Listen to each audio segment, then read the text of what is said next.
Hi YouTube and welcome back to my channel. Today is day 7 of Vlogmas and today I decided to do a more serious topic for the vlog. I know it's Vlogmas and therefore it's Christmas and everything, but I don't think that every single vlog needs to be a happy, cheery topic necessarily. Plus, for the topic today, I'm going to be talking about the hashtag #MeToo that has been going around the internet. And for those of you who are willfully ignorant and have been hiding your head in the sand or behind a rock or something for the last year, you would know that hashtag #MeToo would be women, or actually just about anybody who's ever suffered sexual abuse or harassment in any way. So men, women, children, whatnot, have been coming forth and sharing their stories in terms of that type of abuse. And well, I'm no different. I have suffered as well.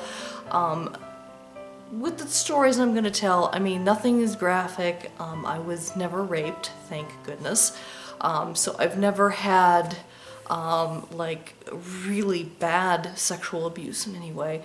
But I still have had my share of harassment and things, and I decided I should lend my voice to this chorus because I don't care how bad or how small the abuse is abuse, and it should no longer be tolerated anymore. I'm on board with that. I think that men and boys and even women who are abusers should hear this message and know that for those of us who have been victims, that we're just not going to sit back and be silent anymore.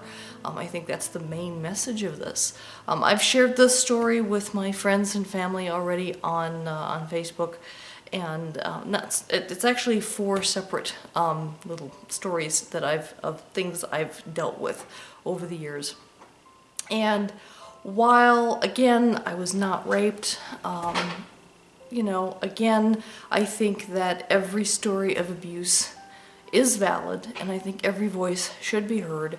I don't think people who have only been harassed but not been physically assaulted or whatnot, I don't think that those of us who've only dealt with the harassment side of things should be told to be silent because our abuse wasn't as bad as other people's abuse. I think in general it's not a competition. It should never be a competition of, well, my abuse was worse than yours or things like that. And I've seen some of that pettiness going on online, and it's like, stop it. No, abuse is abuse, and we need to shut it down, and we need those who are victimizers to listen and know that we're no longer going to be silent. I think that if everybody comes out and speaks about it, then those who suffer in the future will be more inclined to come out and speak against it sooner rather than later, and possibly prevent it from escalating farther. So that's the thing. So that's one of the reasons why I decided, you know what, I should speak out and I should tell my stories as well. So I have a total of 5 things that occurred to me. 3 when I was a child, 12 and under, and 2 as an adult. So bear with me. I'll try and get through these as quick as I can and not ramble too much, because this is a serious topic and I really should try and focus and stay with it. So the first incident that happened, I was about 10. I was visiting relatives in Germany with my grandmother. She had reunited, this was after my grandfather had passed away, and she had reunited with a long-lost love of hers, and he had provided the airfare to fly us both to Germany so that that she could be reunited with him and I could spend the summer with my family in Germany. And so I got kind of shuffled around between my grandmother's sisters and brothers and things, and for a period of, I'd like to say 2 weeks, it might have been 3, I was going to stay with my grandmother's youngest sister, not youngest, but, well, her sister Hilda, her son and his girlfriend. So I was going to stay in their apartment for a while. They lived in a high-rise building.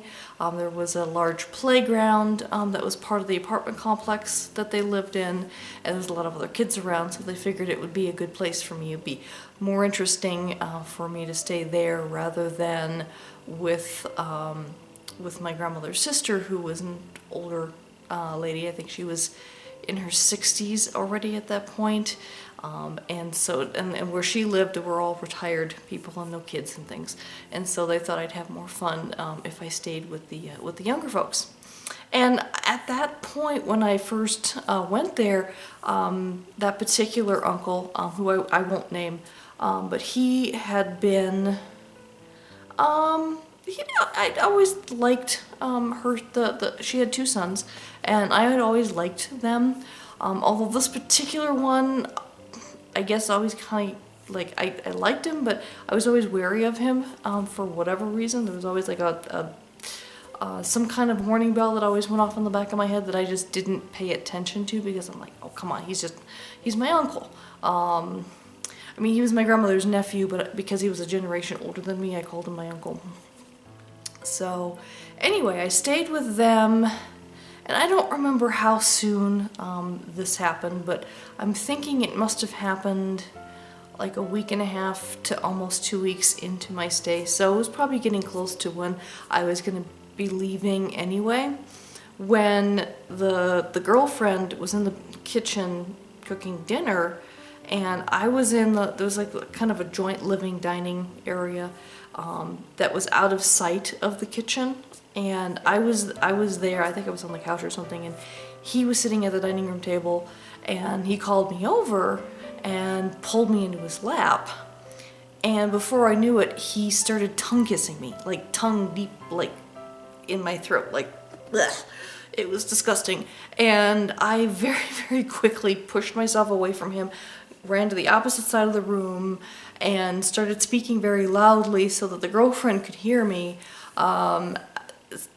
I didn't necessarily, I don't remember what I said, to be perfectly honest. I don't know if I said stay away from me or don't do that again, or if I just said something else, but I made sure that she could hear that I was speaking, and that she knew that that I was alone in the living room with him. And he thankfully backed off and didn't try anything else at that point. Dinner was almost ready anyway, so thankfully that was the end of that. But that night, because they didn't have a spare bedroom, it was a one-bedroom apartment, so I slept on the couch. I was terrified to go to sleep that night. I was afraid that he was going to sneak out and do something.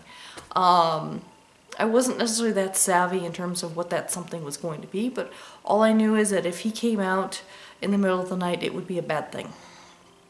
And that was about as much of my wariness as possible. But then the next day, he went off to work, and the girlfriend, she stayed with me the whole time, so I think she was kind of just a stay-at-home girlfriend. They didn't have kids, so she wasn't a stay-at-home mom. So I don't know, maybe she was just between jobs, or maybe she had vacation at the time. I don't remember exactly why she wasn't going off to work, because she just stayed with me and watched over me for the duration. But I remember calling my grandmother, or my grandmother, I might not have known how to call her, because we didn't have cell phones or anything at the time. But I think she called me to check up on me, and that's when I told her what happened. And you better believe it, within a day or less, my grandmother was there and getting me out of that place. And she was like, she told her sister under no uncertain terms that her son was not to be allowed alone near me ever again. My aunt, my Tante Hilda, was not, she didn't want to believe it. Her sons were her precious angels, but be that as it may, that was not a comfortable incident. Worse things could have happened. Thankfully, they did not. But it was bad enough in my mind. Fast forward to a couple years later, and I had two incidents happen when I was 12. One, I was out with my mom and my grandmother. We were out shopping, and we were coming back home. We were living in Chicago, and Lincoln Avenue on the north side was sort of a main artery for us in terms of where we went shopping and everything, and it was close to where we lived. And we were on the Lincoln Avenue bus going back home, and it was middle of the afternoon. I think it was on a weekend, but the bus was empty. It was a warm summer day, and it just wasn't a busy traffic time, so there just really weren't any other people on the bus. I think the bus literally was just empty, or maybe there's only one or two other people, but it was just mainly the three of us.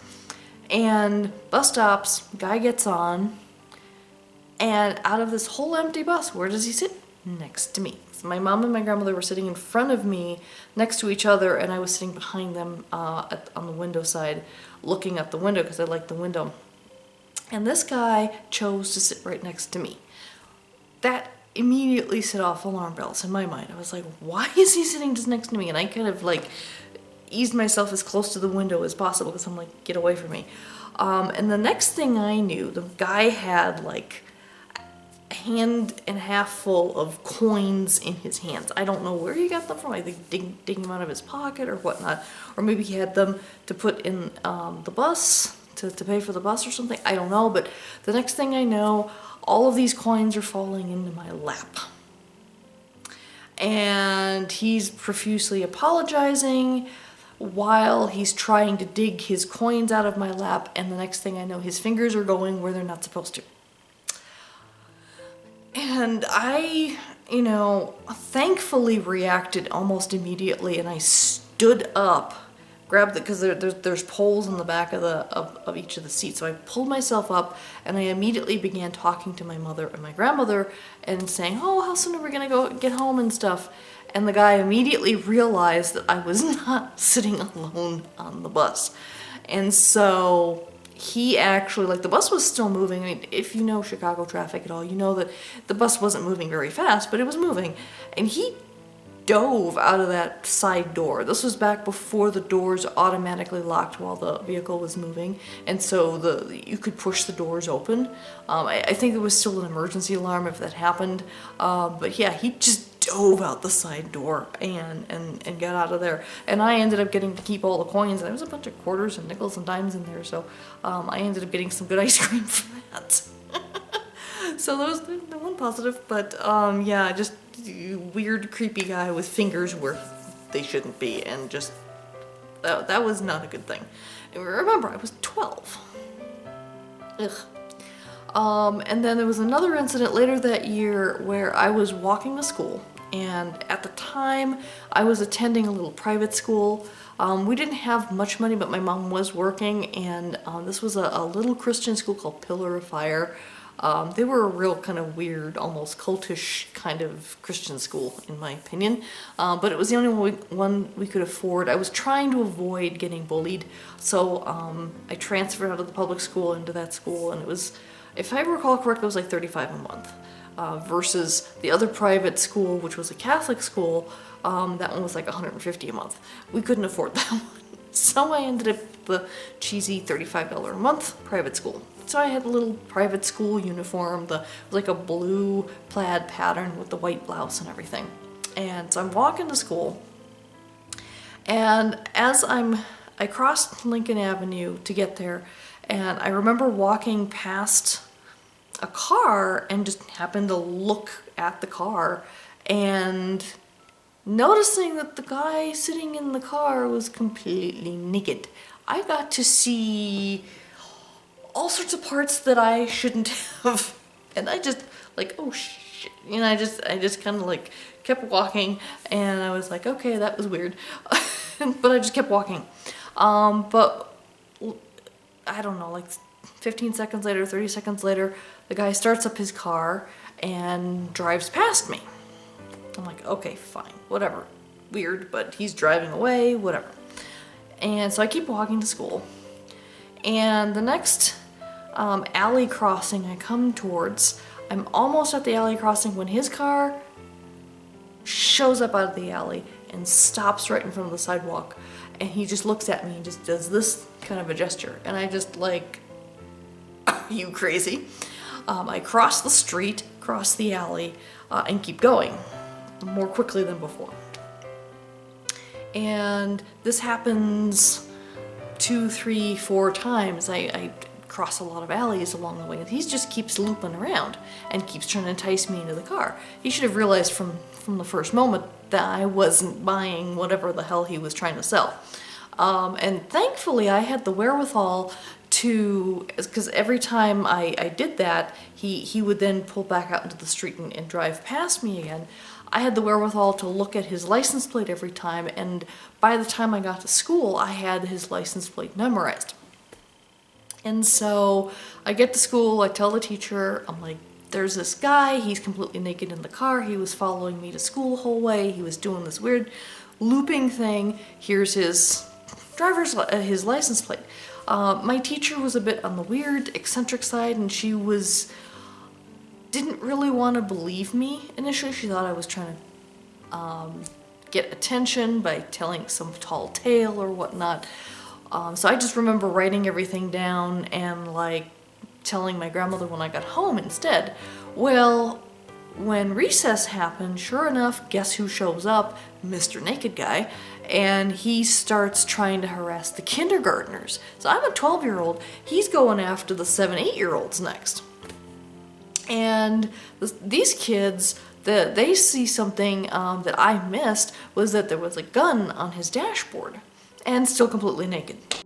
As soon as they noticed gun and naked guy, they thankfully were smart enough to get out of there.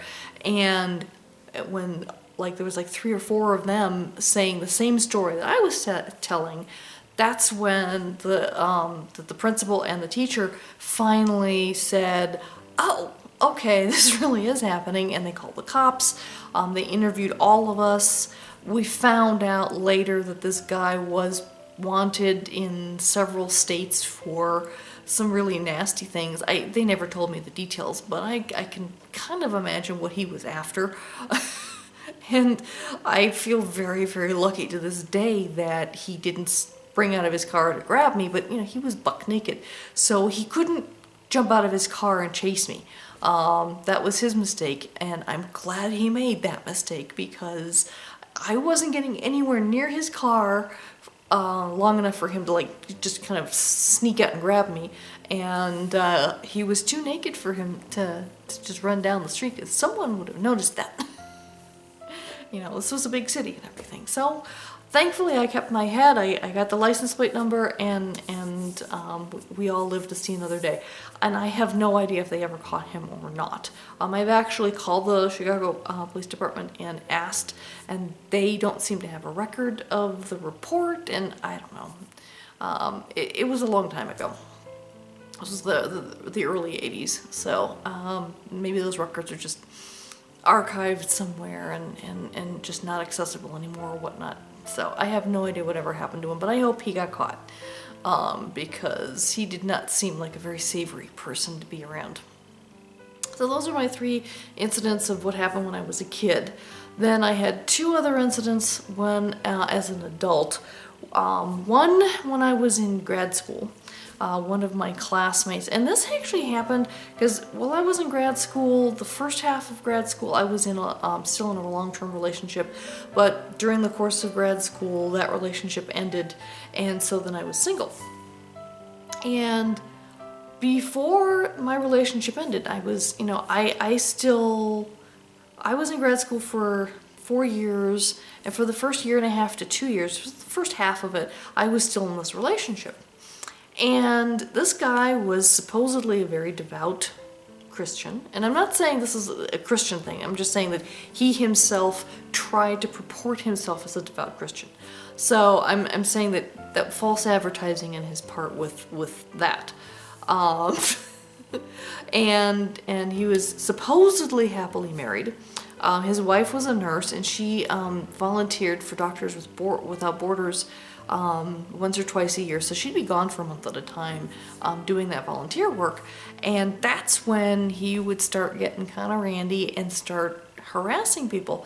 And I ended up being right in his crosshairs at one point, where every Friday with my classmates we would go out together, because we had classes Monday, Wednesday, Friday, and then after class on Friday we'd let's all go downtown, because our campus is close to downtown for where we live, and let's go shoot some pool and have some beer and just kind of, you know, relax and kind of unwind from a long week. Because we were in a program that was specifically designed for people who worked. And so all of us were working day jobs, and then we were still taking 3 classes every week. So it was a heavy workload, and so we really needed to blow off some steam. And this is where it started. Was we were at we were shooting pool, and I think one pair of people were shooting pool. The rest of us were just kind of sitting around the table and talking.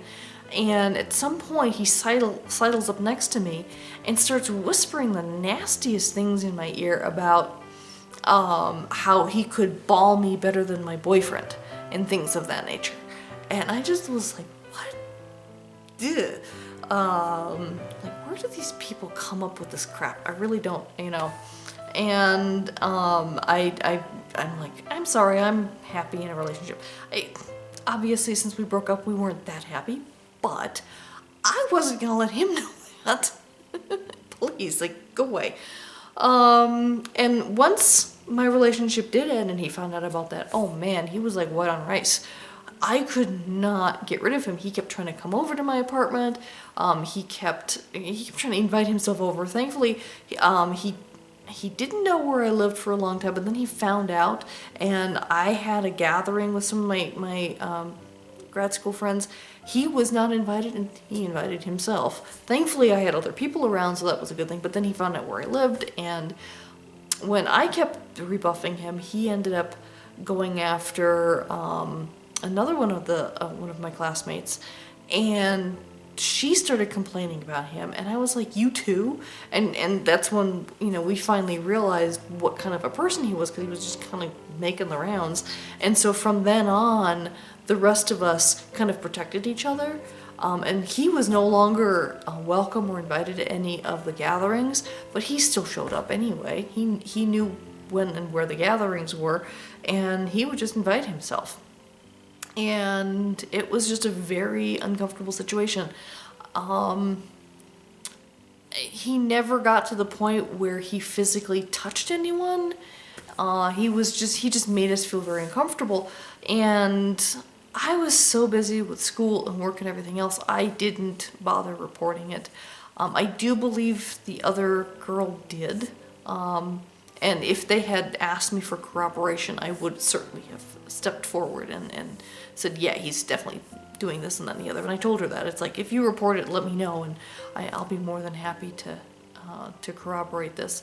But they were getting to the point where they were going to kick him out of the program anyway, not for harassment, but because he was one of those perpetual students. He had been in their grad program for 10 or 15 years, and he kept switching majors and this and that and the other, and he'd never graduated. So he was just kind of making the rounds and using it as a way to meet young girls.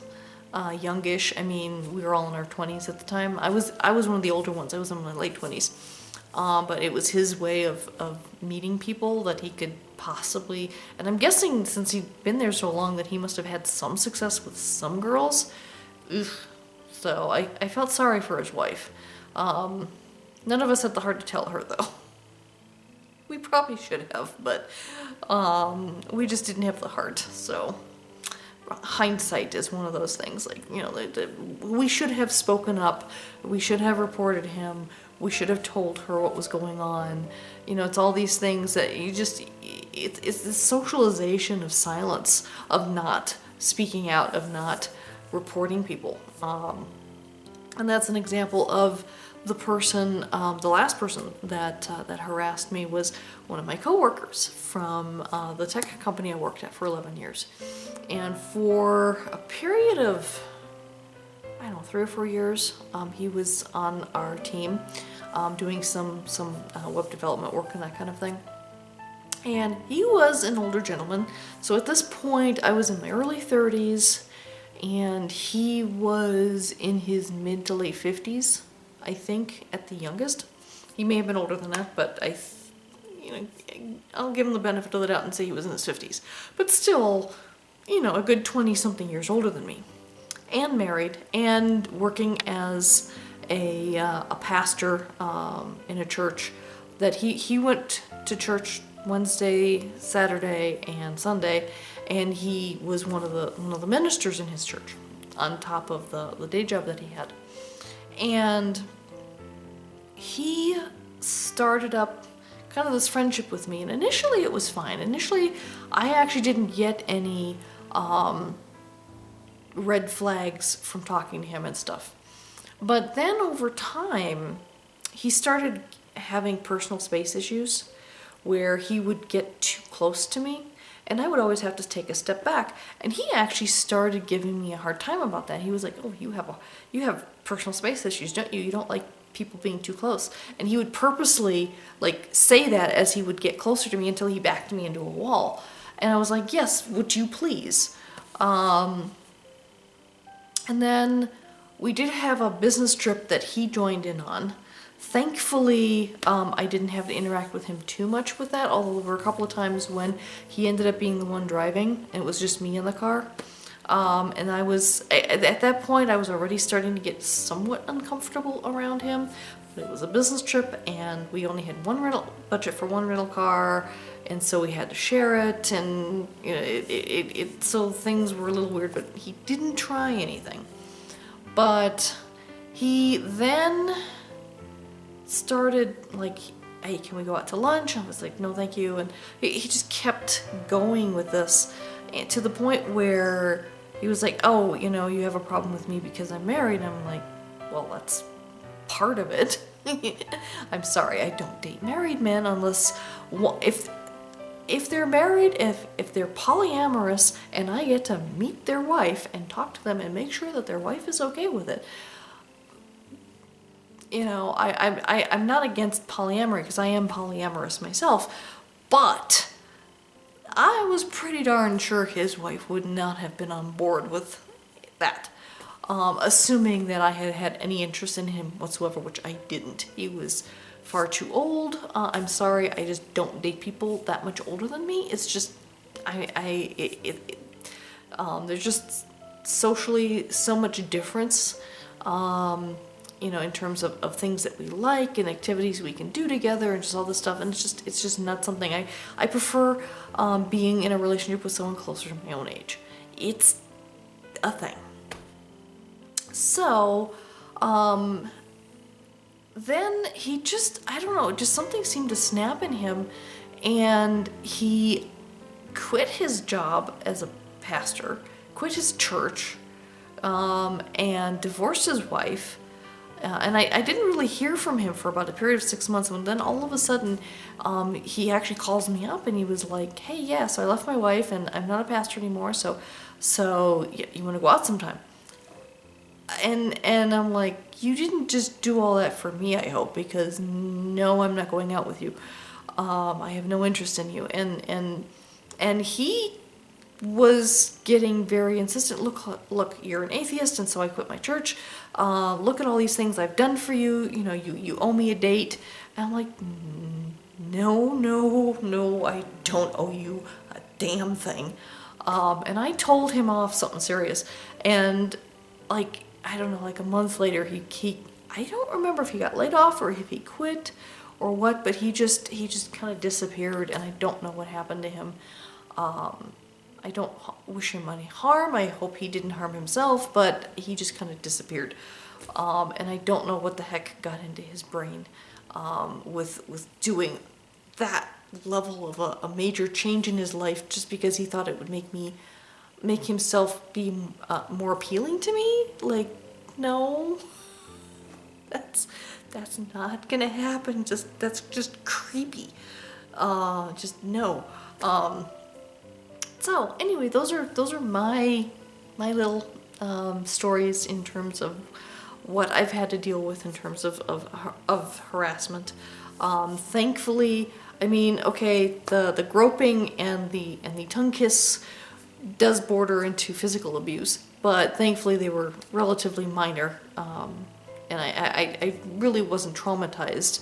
I was grossed out, still grossed out, but you know, I've survived, and I've just, all of those incidents made me more wary and more cautious around people, you know, and perhaps that's one of the things. It's a shame that you have to build these walls and these barriers, and you have to be cautious, and you have to be wary of people trying to do things to you, just because there are creepy, gross, disgusting people out there like that. I hope that for my audience who's listening, that none of you have suffered, but I would bet that some of you probably have, and you know, my heart goes out to you, because it's not fun. It doesn't matter what level of abuse you've suffered. It's a horrible thing regardless. So thank you for listening to all my stories, and I will try and get something happier going tomorrow. Take care. Bye-bye.